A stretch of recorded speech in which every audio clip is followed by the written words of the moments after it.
panjang, mulai dari ayat yang ke-36 sampai yang ke-50 ini cukup panjang. Kita paham supaya kita mengerti dengan baik ya. Lukas 7, 36 sampai 50, saya yang tergenap, Bapak ayat yang ganjil, kemudian ayat yang ke-50 kita baca bersama-sama. Baik, mari kita mulai. Seorang Farisi mengundang Yesus untuk datang makan di rumahnya. Yesus datang ke rumah orang Farisi itu lalu duduk makan.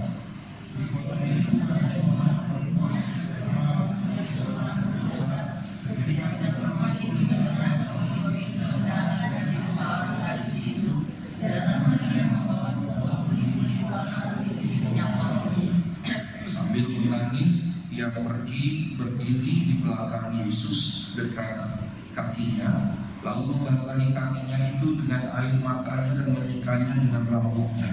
Kemudian ia mencium kakinya dan meminyakinya dengan minyak wangi itu.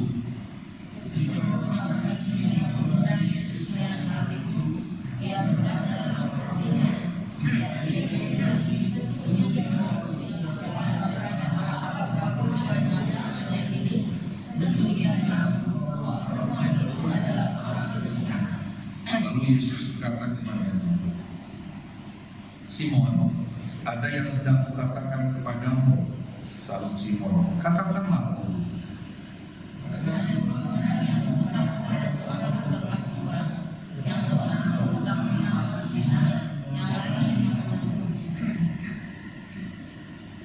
Karena mereka tidak sanggup membayar, maka ia menghapus utang kedua orang itu. Siapakah di antara mereka yang akan terlebih mengasihi dia?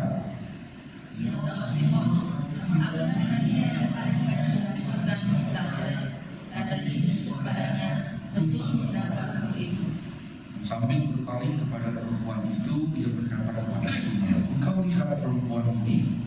Aku masuk ke rumahmu, namun engkau tidak memberikan aku air untuk membasuh kakiku. Tetapi dia membasahi kakiku dengan air mata dan menyekanya dengan rambutnya. Kau tidak mencium aku, tapi sejak aku masuk, ia mencium kakiku. Engkau tidak meminyaki kepalaku dengan minyak, tetapi dia meminyaki kakiku dengan minyak wangi. Sebab itu aku berkata kepadamu, dosanya yang banyak itu telah diampuni, sebab dia telah banyak berbuat kasih. Tetapi orang yang sedikit diampuni, sedikit juga dia berbuat kasih. Lalu ia berkata kepada perempuan itu, dosamu telah diampuni. Sampai dia berpikir dalam hati mereka, sedapatkan dia ini, sehingga dia dapat mengampuni dosa bersama-sama. Tetapi Yesus berkata kepada perempuan itu, imanmu telah menyelamatkan engkau, pergilah dengan selamat. Tuhan berbahagia dengan mereka yang mendengarkan serta melakukan firman Tuhan. Rekan-rekan sekalian, ini perikop yang indah sekali, dan saya ingin berbagi tentang hal ini, tentang perikop ini. Boleh semakin ditayangkan. Ini kisah tentang perempuan yang berdosa, gitu ya, perempuan yang berdosa, dan kisahkan di sini mengurapi kaki Yesus di rumah Simon. Dan ini ada dalam paralel muncul juga di Markus 14 ayat 3 sampai 9. Kemudian ada juga di Markus 26 ayat 6 sampai 13. Jadi ini paralel ada di kisah itu. Tetapi kalau dalam versi Lukas tidak ada catatan berapa banyak nilai minyak wangi itu, tapi dalam catatan yang lain disebutkan 300 dinar. Nah, Bapak yang terkasih, kemudian di Yohanes, langsung slide kedua saja. Di Yohanes 12 ayat 1 sampai 8 ini ada cerita yang mirip, yang serupa, di mana Maria dan ada saudaranya Marta dan saudaranya Lazarus, di mana di sini di Yohanes ini yang mengurapi itu adalah Maria, dan Maria ini saudaranya Marta dan Lazarus yang diceritakan di Yohanes pasal 12. Yohanes pasal 11 itu Lazarus yang bangkit. Lazarus yang bangkit yang waktu di Paskah kemarin di Jumat Agung juga sempat saya singgung sedikit begitu ya. Nah, di sini saya akan bicara slide berikutnya Saya akan bicara tentang bukan pengurapannya, ya, bukan pengurapannya. Walaupun sebetulnya pengurapan ini juga penting, gitu ya. Pengurapan ini penting, dan pengurapan ini menjadi penting karena dia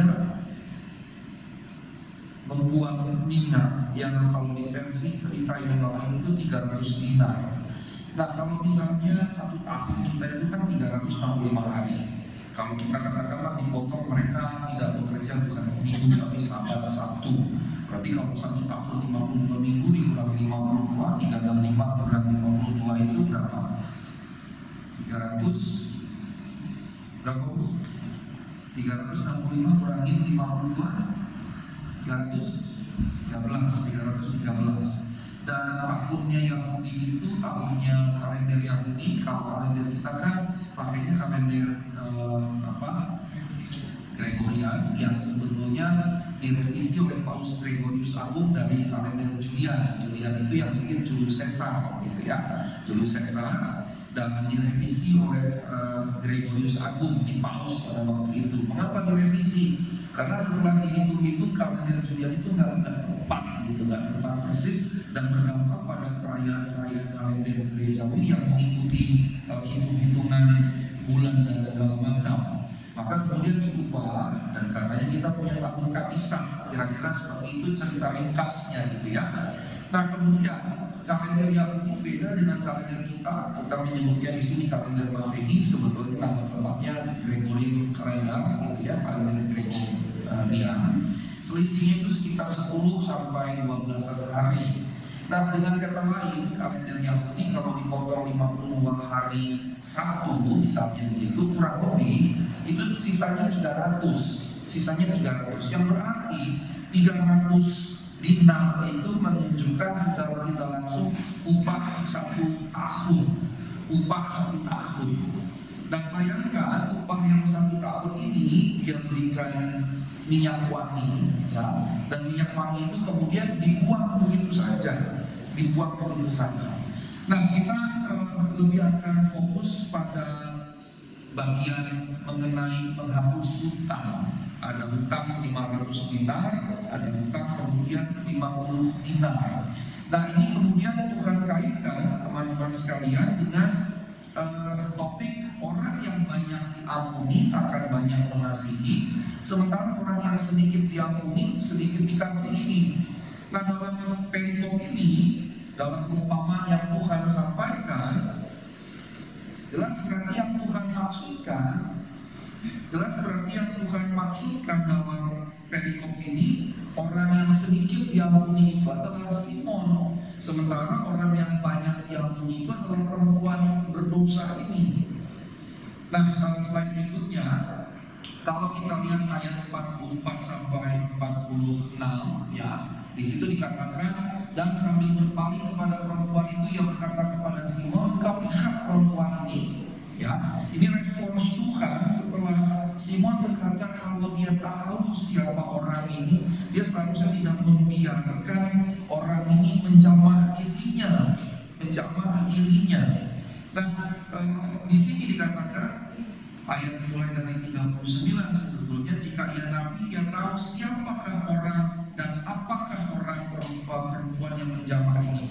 Perempuan berdosa. Ia tahu bahwa perempuan itu adalah seorang berdosa. Nah, rekan-rekan sekalian, setelah Simon berkata begitu,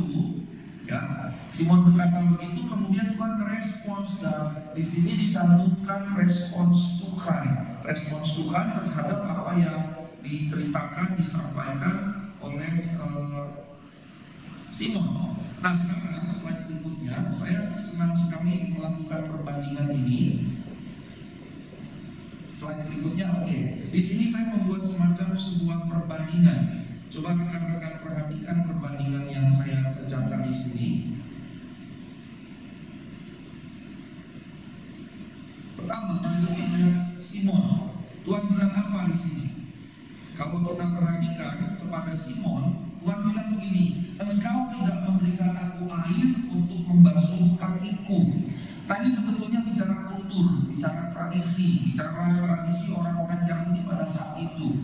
Tradisi orang-orang Yahudi hari Sabtu di depan rumahnya, di luar, tapi di depan rumahnya itu akan disediakan semacam baskom gitu atau ember pada zaman itu ya, bukan dari plastik tentunya. Kemudian disediakanlah juga gayung seperti gayung begitu, sehingga siapapun yang masuk ke dalam rumah seseorang dia mesti membasuh kakinya dulu. Mengapa mesti membasuh? Karena jalanan dulu belum dari aspal, belum dari beton, begitu ya, belum dari aspal, belum dari beton, di jalanan tanah gitu. Jalanan tanah yang tentunya penuh debu.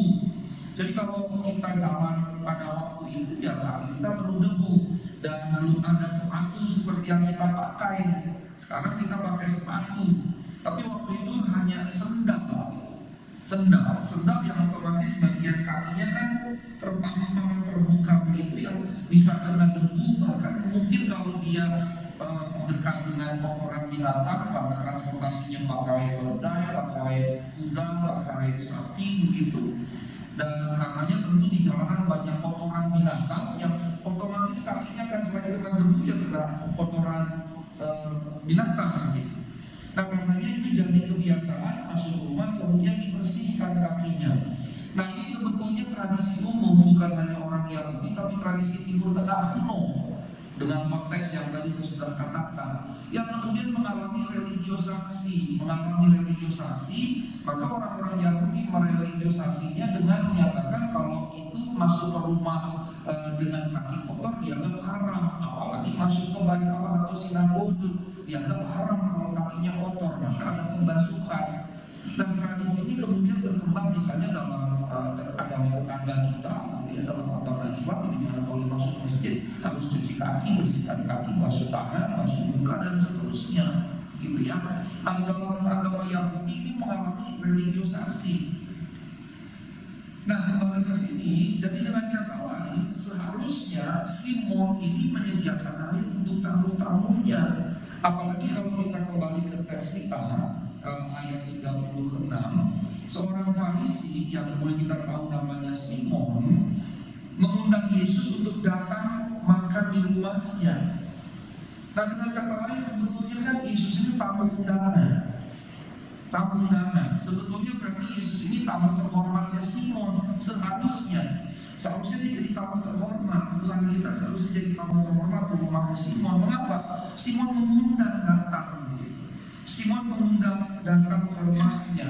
Tetapi yang menjadi normal saja, yang menjadi normal dalam kehidupan saat itu menyediakan baskom ditaruh di depan rumah dengan centong atau gayungnya untuk bersihkan kaki, itu tidak dikerjakan oleh Simon. Maka Tuhan bilang begini, engkau tidak memberikan aku air untuk membasuh kakiku. Air saja tidak diberikan, apalagi dia yang mengerjakannya gitu. Nah kemudian Tuhan bandingkan dengan apa yang dikerjakan oleh perempuan berdosa itu. Tuhan berkata, engkau tidak memberikan aku air membasuh kakiku, tetapi namun dia membasahi kakiku dengan air mata. Ada dua bagian di sini. Ada dua bagian. Yang pertama, perbandingannya kalau Simon tidak memberikan air untuk membasuh, berarti kan bukan Simon yang membasuh kaki Tuhan, Tuhan sendiri yang mesti basuh. Itu pun dia tidak sediakan. Nah kemudian yang perempuan, dia membasahi kakiku dengan air mata. Jadi bukan hanya dia mengambil air membersihkan kaki Tuhan dengan air, bahkan dia membasahi kaki Tuhan dengan air matanya. Dan ini bisa dibayangkan, kakinya kan kotor penuh debu. Kakinya kan kotor penuh dengan debu dan mungkin juga ada kotoran-kotoran. Dan sebetulnya najis kan dalam agama Yahudi jadinya najis. Tetapi dia tidak menganggap itu kenajisan. Dan bahkan dari situ dia tidak menganggap dia layak untuk membasuh kaki Tuhan dengan air biasa, dengan centong atau dengan gayungnya. Dia tidak anggap dia layak untuk melakukan itu. Dia menganggap dia layak dia lakukan membasahi kaki Tuhan dengan air mata, bukan dengan air biasa tapi air mata. Dan ini kontras yang luar biasa. Nah bagian yang pertama ada dua hal. Yang kedua, setelah kakinya dibasuh oleh perempuan itu dengan air mata, dibasahi begitu ya. kemudian dia bersihkan dengan rambutnya. Ini ada perbedaan yang kentara sekali kan rekan-rekan sekalian. Membasuh air kan pasti banyak airnya. Potensi untuk jadi bersih jauh lebih besar kalau dibasuh pakai air daripada dengan air mata. Nah, karena air matanya tidak mungkin sebanyak air 1, 2, 3, 4 gayung tadi, maka tidak bersih kan. Nah, untuk membuatnya bersih pakai apa? Disekat dengan rambut. Itu tujuannya menyekatnya dengan rambut, supaya kakinya yang kotor itu bisa betul-betul bersih. Jadi di satu bagian ini ada 2 hal yang perempuan itu lakukan. Dan kalau kita bandingkan, si Simon jangankan menuangkan air ke kaki Tuhan, memberikan saja air kepada Tuhan dia tidak lakukan.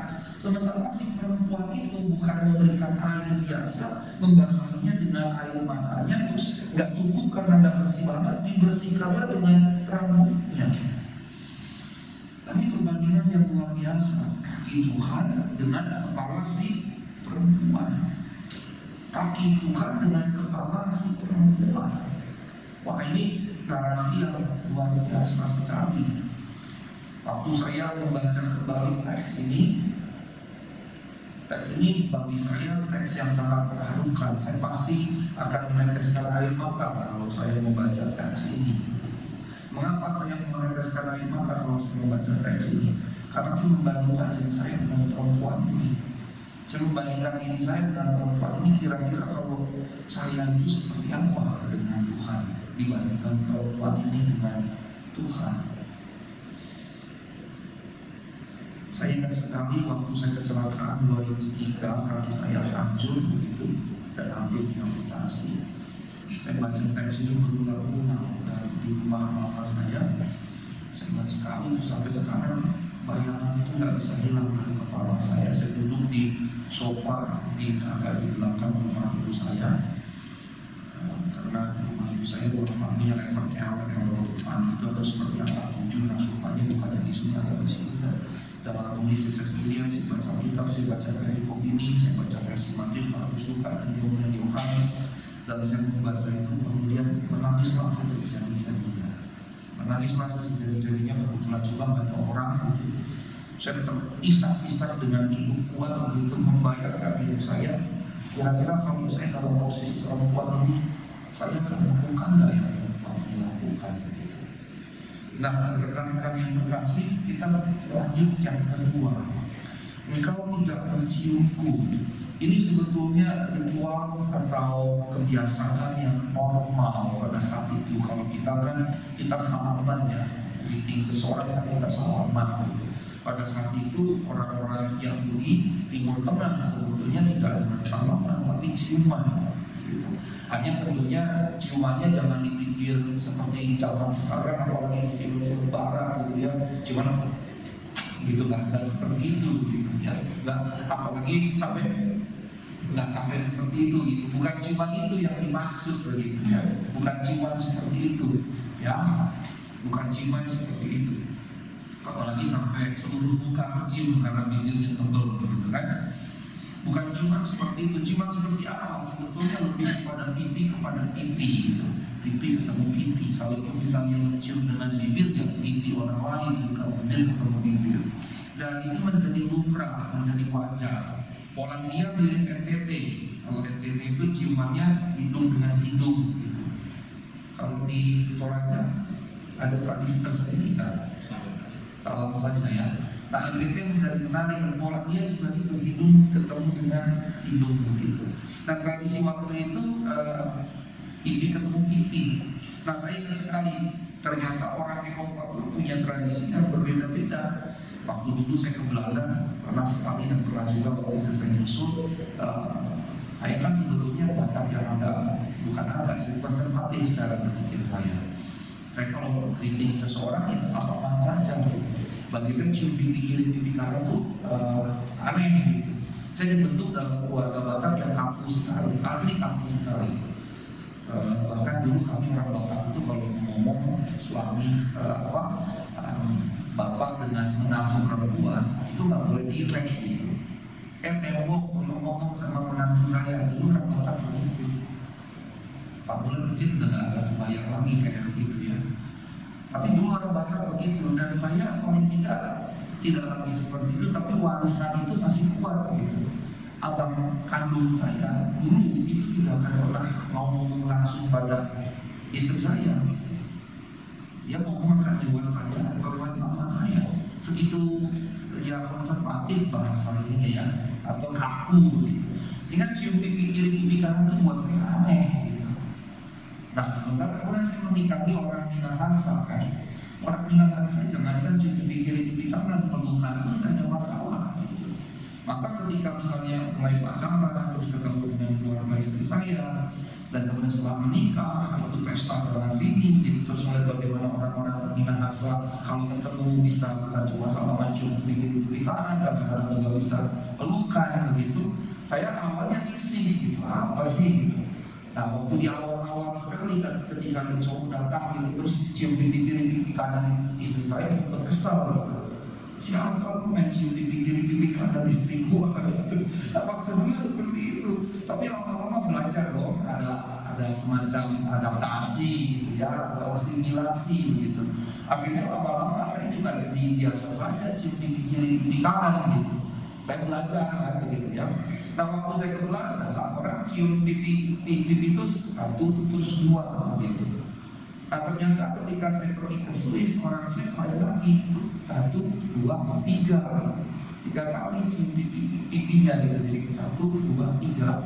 Nah waktu kemudian saya dari Belanda balik ke kota saya kuliah, teman saya orang Jerman, kolega perempuan terus datang itu saya terus dia kasih pipinya mau cium pipi kiri gitu ya dari sini. Terus karena saya baru pulang dari Belanda, kebiasaan waktu di Belanda saya bikin begini, terus saya bikin lagi begini. Terus teman saya bingung kenapa mesti 2 kali gitu yang teman Jerman. Jadi rupanya tradisi di Eropa tiap negara pun beda-beda begitu. Maka ketika kita membaca teks ini, engkau tidak menciumku, pikiran kita nggak boleh menerawang kemana-mana. Ini ciuman kultural, ya bukan ciuman erotis penuh nafsu, bukan. Jadi jangan sampai kemudian ini kita pahami dengan keliru. Nah yang berikutnya, kata mencium ini sebetulnya tradisi antara guru dengan murid dengan guru dengan murid. Nah dalam posisi guru dengan murid, maka yang mendatangi itu harus murid dulu, bukan guru yang datang terus kemudian melakukan cium pipi kiri pipi kanan, tidak. Yang mendatangi itu murid. Makanya kita ingat waktu Tuhan ditangkap di Taman Getsemani, siapa yang datang mencium?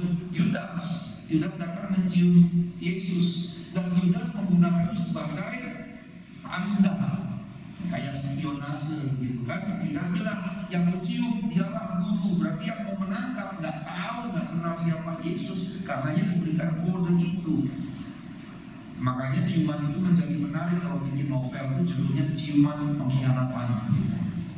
Betrayal kiss gitu kan, itu cocok jadi novel gitu. Atau skripsi mungkin bisa juga ya. Betrayal kiss gitu, ciuman pengkhianatan. Nah dengan kata lain ini sebetulnya Tuhan mau bilang kamu gak menghargai saya. Seharusnya kalau memang kamu menaruh dirimu sebagai murid, karena dia kan orang Farisi ya, dan Yesus kan rabi yang terpandang gitu. Rabi yang terpandang tiap kali dia pergi bisa sampai misalnya memberi makan 5.000 orang laki-laki, belum istrinya, belum anak-anaknya, berapa banyak begitu. Jadi Yesus itu sebetulnya sosok yang terpandang saat itu. Ya, pendeta mega church lah kalau zaman sekarang gitu ya, terpandang karena ini bisa ribuan. Dan si Simon ini mengundang Yesus datang ke rumahnya. Yang masuk akal, yang logis itu seharusnya dia memperlakukan Tuhan dengan terhormat. Nah ketika Tuhan datang, harusnya bukan cuma disediakan air, harusnya dia membasuhkan itu. Kan posisinya di bawah dia. Dan ketika Tuhan datang, seharusnya dia datang mencium Tuhan, dia dahulukan, dia yang datang dulu gitu. Bukti bahwa dia menghormati, respect terhadap Tuhan. Tetapi dia bilang engkau tidak menciumku. Nah kemudian kepada perempuan yang berdosa dikatakan sejak aku masuk, ia tidak pernah berhenti mencium kakiku.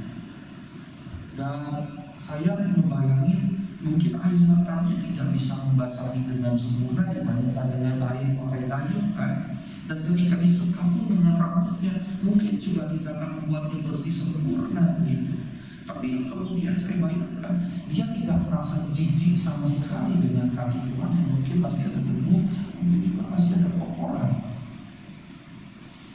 saya rasa jarang sekali orang yang akan berlaku begini seandainya Tuhan datang secara fisik dalam kondisi seperti itu. Saya rasa jarang sekali, hampir tidak ada orang yang akan melakukan apa yang perempuan ini lakukan gitu. Belum lagi kalau orang-orang tertentu punya standar higienitas tertentu gitu. Yang kalau lihat orang jongkok sedikit aja langsung isi, yang lihat orang kecil sedikit saja langsung isi gitu. Orang yang punya standar higienitas harus begini, dikit-dikit tangannya dibasuh dengan sanitizer, mukanya juga mungkin dibasuh pakai sanitizer, bisa bahasa juga segala macam, dikit-dikit begitu terus. Saya ingat sekali kalau dulu COVID, tapi sebelum COVID itu banyak loh kursi yang dia duduk mesti dilapin, terus kalau dia makan dia mesti makan. Ada orang yang sampai sefanatik itu. Gelas kalau di rumah orang ke restoran dia mesti betul-betul bersih, sendok mesti dia bersihkan betul-betul, kemudian garpu juga, dia juga mesti pakai tisu basah yang beralkohol yang bersihkan. Ada orang yang sampai seperti itu, sefanatik itu dalam higienitas gitu. Nah bayangkan kalau kita dalam posisi orang yang begitu higienis tadi, kemudian kita berimajinasi dan menaruh diri pada posisi si perempuan itu, kita pasti nggak akan mau mencium-cium kaki Tuhan begitu. Nggak akan mungkin. Mengapa? Ada debu, ada kotoran, bahkan ada kotoran manusia, bisa dibayangkan gitu. Oh, ada kaki kotor, mungkin di situ ada manfaatnya bekas punya bubuk gitu, mungkin ada bekas punya kuda atau keluarga yang lain masih nempel. Belum lagi di antara sela-sela ini kan, di antara sela-sela di jarinya itu bukan begitu, misalnya dia mau cium, dia lihat ada itu, bisa muntah kan? Kita pasti bisa muntah gitu kalau kita punya standar seperti itu. Tetapi kemudian ketika Tuhan mengatakan engkau tidak mencium aku, tapi dia sejak aku masuk tidak pernah berhenti, bukan mencium pipi Tuhan, tetapi kaki Tuhan. Seakan-akan dia dari kejadian yang pertama membasahi kaki dengan air mata, terus menyikat dengan rambutnya. Perhatikan air mata itu kan dari mata, rambut itu di sini. Dan ini bicara kepala. Kemudian yang kedua, menciumi kaki dengan bibir, dengan mulut, itu juga kepala. Yang dengan kata lain sebetulnya teks ini menggambarkan si perempuan ini menganggap dia tidak layak betul-betul, kepalanya hanya layak untuk kaki Tuhan. Kepalanya hanya layak untuk kakinya Tuhan. Nah yang ketiga, engkau tidak meminyaki kepalaku dengan minyak atau mengurapi kepala dengan minyak. Ini juga sebetulnya bagian dari ritual Yahudi pada saat itu. Ritual Yahudi pada saat itu, ya murid menunjukkan rasa hormatnya dengan mengurapi gurunya, rabinya. Itu bukti penghormatan kultural. Jadi sebetulnya tiga bagian ini, Bapak sekalian, teman-teman sekalian, membasuh kaki, mencium dan meminyaki kepala dengan minyak atau mengurapi, itu ritual bentuk penghormatan seorang murid disciple begitu dengan rabinya, dengan gurunya. Apalagi ini guru yang terpandang begitu, yang belum pernah ada sebelumnya satu guru, satu rabi diikuti dengan ribuan orang banyaknya. Nah ini harusnya dilakukan sebagai bentuk penghargaan dan penghormatan sang murid kepada rabinya gitu. Apalagi ini tamu kehormatan diundang datang ke rumah, tapi perlakuan Simon menunjukkan Simon sebetulnya tidak menghargai Yesus. Bahkan saya sering membacanya, dia sengaja mengundang Tuhan untuk melecehkan Tuhan. Karena jamuan makan ini bukan hanya dia dengan Tuhan berdua, ada jamuan, perjamuan begitu. Acara makan bersama, dan justru seperti hendak melecehkan Tuhan dengan perilakunya. Secara tidak langsung paling tidak yang dia lakukan melecehkan Tuhan. Apalagi kalau perkataannya kita perhatikan, jika dia ini nabi, tentu ia tahu siapakah orang, apakah perempuan yang menjamahnya ini. Tentu ia tahu bahwa perempuan itu adalah seorang berdosa.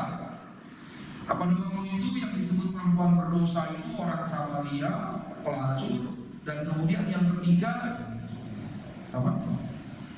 Pemungut cukai. Ini digabung menjadi satu, dianggap orang berdosa begitu. Dan karenanya orang Yahudi tidak akan bergaul dengan orang-orang ini, Maka secara kultural apa yang dikritik oleh Simon sebetulnya sah menurut agama Yahudi. Simon bilang kalau dia nabi seharusnya dia tahu nih perempuan apa, nih perempuan berdosa, kok mau dijawab oleh perempuan berdosa. Nah kalau mau dijawab oleh perempuan berdosa, berarti konsepnya si Simon apa? Ini nabi berdosa juga gitu. Makanya waktu Tuhan makan dengan sesama pemungut cukai, Tuhan dikritik oleh mereka. Nah kemudian kalau kita bandingkan lagi berikutnya, dia meminyaki kakiku dengan minyak wangi yang di versi yang lain 300 dinar, ya 300 dinar.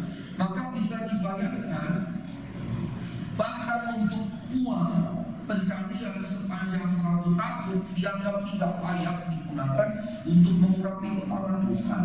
Dia hanya merasa dia layak untuk kaki Tuhan. Maka kalau kita telusuri lagi dari awal, membasahi kaki dengan air mata, menyiramnya dengan rambut, menciumi kaki ini dengan mulut, kemudian meminyaki kaki dengan minyak wangi, maka jelas sekali menunjukkan bahwa kepala si perempuan itu hanya layak untuk kaki Tuhan. Dan kemudian seluruh penghidupannya pun hanya layak ditaruh di kaki Tuhan, bukan di kepala Tuhan. Nah rekan-rekan sekalian,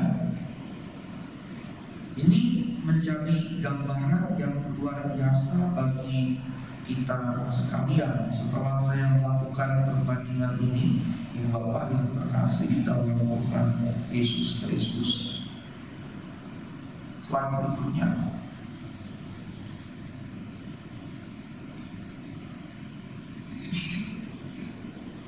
Pertanyaannya adalah penting untuk kita tanyakan. Tadi saya sudah katakan perempuan berdosa itu adalah prostitusi, pelacur. Ada yang bertanya kepada saya, Pak Pendeta kan dia pelacur, berarti uangnya uang haram. Terus harusnya nggak dipersembahkan dong kepada Tuhan. Terus saya katakan justru di situ poinnya. Dia merasa dirinya begitu najisnya, maka ketika hasil pencarian dari pekerjaan yang berdosakan itu dianggap tidak layak untuk dipersembahkan, layak untuk dibuang ke siapa? Kepada kaki. Jadi sebetulnya justru ada kesadaran yang luar biasa di sini, kesadaran tentang siapa dirinya di hadapan Tuhan. Nah karenanya yang menjadi pertanyaan untuk kita renungkan justru adalah apakah yang dimaksud dengan lebih banyak diampuni artinya seseorang harus berbuat banyak dosa dulu supaya bisa banyak diampuni. Dan ini kan Ibu Bapak yang terkasih, kalau kita baca Roma, ya kalau kita baca misalnya Roma 6 ayat 1, jika demikian apakah yang hendak kita katakan, bolehkah kita bertekun dalam dosa supaya semakin bertambah kasih karunia itu? Paulus katakan sekali-kali tidak. Ayat yang kedua. Nah, Paulus sebetulnya banyak menghadirkan diskursus ini. Mengapa? Karena di bagian sebelumnya percakapan ini juga ditanyakan oleh Tuhan, ditanyakan oleh Paulus di dalam perikop pasal-pasal sebelumnya. Misalnya kalau kita lihat lagi di bagian berikutnya, ayat 15, Roma 6 ayat 15. Jadi bagaimana? Apakah kita akan berbuat dosa karena kita tidak berada di bawah hukum Taurat tetapi di bawah kasih karunia? Sekali-kali tidak. Kali ini Bapak nanti teman-teman sekalian membaca seluruh kitab Roma yang kita sudah kerjakan beberapa tahun yang lalu gitu ya, kita membahas kitab ini mungkin setahun yang lalu. Maka kita akan menemukan bahwa sekalipun keselamatan adalah anugerah dan kasih karunia, kita tidak boleh kemudian menyalahgunakannya. Ya kan keselamatan anugerah, ya kita buat dosa saja. Paulus menentang hal ini. Nah, boleh kembali kepada slide saya. Ayo Bapak, teman-teman sekalian, dari sini kita belajar bahwa yang Tuhan maksud bukan itu. Yang Tuhan maksud bukan ya udah kita buat dosa saja banyak-banyak supaya kita dapat pengampunan yang banyak begitu. Sebab kalau itu prinsipnya, berarti sikap Simon justru harus dibenarkan, justru sikap Simon justru bisa dibenarkan. Dan karenanya ibu bapak yang terkasih, teman-teman sekalian, saya membawa kepada slide berikutnya. Saya membawa kepada penutup kita kesimpulan di mana Yesus menegur keras Simon. Maka sebetulnya ketika Tuhan menyampaikan semacam perumpamaan, perumpamaan yang singkat sebetulnya, ada yang utang 500 diampuni, ada yang utang 50 diampuni. Tuhan tanya, mana yang lebih mengasihi yang mengampuni? Simon bilang yang 500 ini. Dan Tuhan bilang benar sekali. Dan Tuhan membawa itu untuk menjelaskan konteks Simon dan konteks perempuan berdosa itu. Bagi Tuhan si Simon ini adalah 50 dinar yang diampuni, si perempuan berdosa ini 500 dinar yang diampuni. Maka Tuhan mau berkata, karena Simon secara tidak langsung Tuhan mau berkata, karena Simon merasa dia tidak banyak berbuat dosa, maka dia tidak banyak berbuat kasih kepada Kristus begitu. Dan karenanya Tuhan menunjukkan karena si perempuan berdosa ini menyadari betul-betul dirinya siapa, penuh berdosa, maka dia melakukan yang tadi kita sudah bandingkan secara rinci. Ada 3 pokok tadi, membasuh dengan air. Simon tidak lakukan, perempuan berdosa melakukannya dengan air matanya, dan kemudian membersihkannya dengan rambutnya, bahkan double begitu. Kemudian juga si Simon tidak mencium Tuhan, sementara perempuan berdosa mencium kaki Tuhan. Dikatakan tidak pernah berhenti dicium berulang-ulang begitu. Kemudian yang terakhir, Simon tidak meminyaki kepala Tuhan, dia meminyaki kaki Tuhan dengan minyak wangi hasil pekerjaannya, sebanding setara dengan upah 1 tahun. Dan karena dia sadar pekerjaan dia hina, dia menganggap cuma layak untuk dibuang untuk menyekakani Tuhan. Nah, dari sini berarti yang Tuhan kita maksudkan berarti adalah sebuah kesadaran yang penuh akan keberadaan kita yang berdosa tadi. Karena yang Yesus maksudkan di sini, bagaimana bukan pada seberapa banyak kita berbuat dosa, tetapi kesadaran penuh akan keberdosaan, kesadaran penuh bahwa kita ini berdosa begitu, kesadaran penuh bahwa kita ini berdosa luar biasa. Nah, rekan-rekan sekalian, persoalannya adalah kita cenderung seperti Simon, kan saya nggak buat ini itu, gitu. Kan saya nggak buat ini itu. Ketika misalnya kita memahami bahwa dosa sekedar perbuatan, ketika kita memahami dosa sekedar perbuatan, dan ketika kita tidak berdosa, tidak berbuat dosa, kita merasa kita bukan orang berdosa.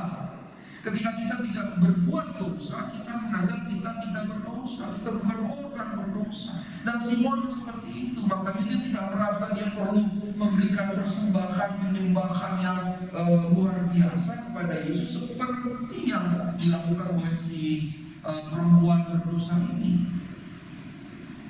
Dan karenanya sebetulnya Tuhan mau mengajarkan di sini bukan pada perbuatan-perbuatan kita yang berdosa, bukan perbuatan berdosa kita yang membuat kita berdosa. Sehingga kalau saya nggak berbuat dosa, saya tidak berdosa, bukan. Tapi kesadaran diri kita bahwa kita memang terlahir di dalam dosa. Dan kemudian kita mesti menyadari hakikat ini, kita betul-betul manusia yang berdosa. Nah, karenanya seberapa besar kita memahami kebesaran dosa itu, seberapa besar kita memahami kebesaran dosa itu. Simon menganggap dosanya kecil, karenanya dia sedikit mengasihi. Sementara perempuan berdosa memahami dosanya sangat besar, sehingga dia berbuat banyak kasih. Ini bukan masalah tindakannya, tetapi masalah kesadaran. Seberapa besar kita menyadari kita berdosa, sebegitulah kita akan mengasihi Tuhan. Semakin kita menyadari kita betul-betul orang berdosa, semakin kita akan mengasihi Tuhan. Karenanya kesadaran penuh akan keberdosaan keberdosaan, akan besarnya keberdosaan yang membuat dan membawa kita pada keterpisahan dari Tuhan dan kehancuran kekal, kebinasaan kekal itu yang mempengaruhi secara menyeluruh bagaimana kita berrelasi dengan Tuhan kita. Maka Bapak yang kekasih, pengabdian kita kepada Tuhan itu sebetulnya akan menunjukkan seberapa kita mengasihi Tuhan, yang akan menunjukkan seberapa kita menilai anugerah yang besar itu ketika kita diampuni oleh Tuhan. Semakin kita menganggap kita ya nggak berdosa, ya kecil-kecil aja, ya memang saya berdosa dari lahir, tapi saya tidak pernah hidup berbuat dosa. Kita kan segini menyadari itu, dan apa yang kita kemudian tunjukkan dalam kasih kita kepada Tuhan juga segitu. Maka Tuhan sebetulnya sedang mengajarkan hukum korelatif, hukum korelasi, hukum korelasi. Segala pengabdian kepada kita kepada Tuhan menunjukkan seberapa besar kasih kita kepada Tuhan, dan seberapa besar kasih kita kepada Tuhan menunjukkan seberapa besar kita menilai, memahami, meyakini kita dikasihi, diampuni oleh Tuhan. Jadi ini seperti hubungan korelatif, relasional atau sebab akibat. Semakin kita merasakan besarnya anugerah Tuhan dan besarnya keberdosaan kita, akan otomatis membuat kita semakin mengasihi Tuhan, yang otomatis membuat kita semakin mengabdi pada Tuhan. Nah, karenanya rekan-rekan sekalian, kita butuh kesadaran yang serius. Kesadaran yang serius akan apa? Akan bahwa kita benar-benar berdosa. Kedosaan kita itu bukan karena kita berbuat dosa, tetapi hakikat yang kita miliki sejak kita lahir, karena kecemaran Adam dan Hawa membuat semua manusia itu jatuh dalam dosa, berada dalam kuasa dosa. Kita nggak berbuat dosa apapun sekalipun, kita tetap berdosa. Nah, persoalannya adalah seberapa besar kita memahami keberdosaan itu dan dampaknya. Maka kalau misalnya ada pemahaman-pemahaman yang mulai keluar gitu ya, mulai keluar dari kekristenan yang alkitabiah dengan konsep keselamatan bagi semua orang, mau dia percaya Yesus atau tidak, mau dia hidup benar atau tidak, yang kemudian konsepnya disebut dengan istilah universalisme misalnya, yang pada prinsipnya dia tidak menyadari kejatuhan manusia itu. Pada dasarnya berarti dia tidak paham betul apa yang dimaksud dengan the fall, kejatuhan manusia dalam dosa. Kalau dia memahami betul apa yang Alkitab sampaikan, yang Tuhan ajarkan, maka kejatuhan dalam dosa membuat kita seberapa pun baik dan kita tidak akan bisa selamat. Kalau kita memahami kejatuhan manusia dalam dosa dengan benar seperti yang Alkitab sampaikan, kita akan tahu sesaleh apapun kita tidak akan selamat. Tidak akan selamat. Nah, karenanya kesadaran bahwa kita benar-benar berdosa, terpisah dari Tuhan dan terkutuk pada diri kita sendiri harus betul-betul kita pahami. Maka orang yang berkata saya selamat tanpa Kristus dan perbuatan baik saya membuat saya diselamatkan, maka dia tidak menyadari ini, bahwa dia benar-benar berdosa, bahwa dia terpisah dari Tuhan. Nah, orang yang seperti ini sebetulnya prinsip dasarnya dia adalah Tuhan bagi dirinya sendiri. Orang yang memahami seperti itu sebetulnya dia memahami dia adalah Tuhan bagi dirinya sendiri, bukan ada Tuhan yang berkuasa atas dirinya. Dia tidak berdosa. Kenapa? Dia tidak berbuat dosa. Ya, sehingga dosa sama dengan kriminalitas. Saya kan tidak mencuri, saya kan tidak merampok, saya kan tidak memperkosa, saya tidak melakukan ini itu kejahatan yang dilarang oleh hukum pidana dan seterusnya. Sehingga dia memahami berdosa dalam berbuat dosa. Sehingga kalau dia tidak berbuat dosa, ya dia tidak berdosa. Dan ini yang justru kebalikannya harus kita miliki dalam pemahaman di benak kita yang alkitabiah, bahwa kita benar-benar terjual ke dalam dosa, kita benar-benar berdosa, terpisah jauh dari Tuhan, dan karenanya terkutuk pada diri kita sendiri. Kalau kita menggagas universalisme, sebetulnya universalisme butuh Kristus tidak. Universalisme butuh keselamatan tidak. Butuh penebusan di kayu salib? Tidak. Tidak. Kalau kayak begitu Tuhan perlu ada? Tidak. Sebetulnya dia jadi 11-12 dengan ateisme. Nah, Bapak yang terkasih, kesadaran ini menjadi penting dan harus serius. Nah, ketika kita menyadari itu, semakin besar kita menyadari itu, maka kasih kita juga akan semakin besar. Semakin besar kita menyadari kita adalah orang yang berdosa, ketika kesadaran itu makin besar, maka kasih kita juga kepada Tuhan akan makin besar. Ketika kita menyadari kita benar-benar orang berdosa, terpisah dari Tuhan, terkutuk, dan membutuhkan pengampunan Tuhan pada diri kita sendiri, maka kasih kita pada Tuhan akan nyata. Dan kesadaran yang serius yang makin besar inilah yang kemudian menunjukkan kasih yang makin besar, yang membuat kasih makin besar, yang menghasilkan pengabdian makin besar, termasuk di dalamnya kesalehan hidup. Walaupun kesalehan bukan pada dirinya sendiri, kita menjadi saleh bukan pada diri kita sendiri menjadi saleh, tapi karena kita mengasihi Tuhan yang telah mengampuni kita yang berdosa. Nah, ini prosesnya tahap bertahap. Kesadaran bahwa kita orang yang sangat berdosa membuat kita sangat mengasihi Tuhan, yang membuat kita akan mengabdi maksimal dengan Tuhan. Ketika kesadaran akan ini makin besar, kasih akan makin besar, pengabdian akan makin besar. Jadi dia seperti itu. Maka tentunya saya mau mendorong kita semua, baik nanti yang mendengarkan rekaman ini, saya ingin mendorong kita semua untuk makin menyadari siapa kita di hadapan Tuhan. Karenanya prinsipnya seperti Yohanes Pembaptis, biar dia makin besar, aku makin kecil.